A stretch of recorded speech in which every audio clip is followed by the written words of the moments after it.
Good day everyone! Today ang tutorial natin how to delete search history on Play Store. And meron na din tayong tutorial ng how to find uninstalled apps on Android. Pero dahil super ikli lang ng tutorial natin today, sa may dulo ng video na to, mapapanood nyo na din kung paano ba hanapin yung mga uninstalled app natin sa ating device. Okay, let's start! Ang unang kailangan natin gawin, i-connect natin yung ating device sa may internet connection and i-open na natin yung ating Play Store. And dito kapag tinap natin yung search tool, makikita na natin dito yung ating mga history. And para ma-delete natin yan, puntahan lang natin ang ating profile and dito i-tap natin yung settings and i-tap natin itong general. And lalabas dito yung account and device preferences. Yan yung pipiliin natin para ma-delete natin yung ating search history. At madami din tayong pwedeng i-delete dito. Pero for now, ito munang history yung ating pagtutuunan ng pansin. And i-drag lang natin pataas.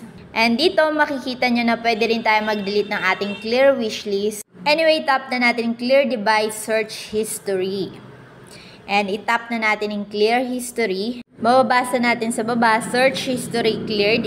I-clear na din natin yung ating wishlist. Tap natin i-clear. And dito, babalik lang tayo sa pinaka-home. And i-tap natin yung pangalan or yung profile natin. Tap natin yung manage apps and device. So dito, ipapakita ko dito yung kung paano nyo ba makikita yung mga na-uninstall nyo na app na dati in-install nyo tapos in-uninstall nyo. Tap lang natin itong installed and meron itong arrow. Makikita na natin dito yung mga not installed na app. Ibig sabihin, ito yung mga na-download na natin before pero dinilit natin sa ating device. So, yan nga yung sinasabi ko sa inyo kung paano nyo mahanap yung mga app na naiisip nyong i-download ulit pero hindi nyo na maalala kung anong app yun. Anyway, meron dito mga box. For example, pipili lang ako ng isa. Yan. Chinek ko yung box and makikita nyo yung parang trash can icon. Tap nyo lang yan para ma-delete yung history nyan. And itap natin i-remove. Anyway, back na tayo dun sa pinaka-home.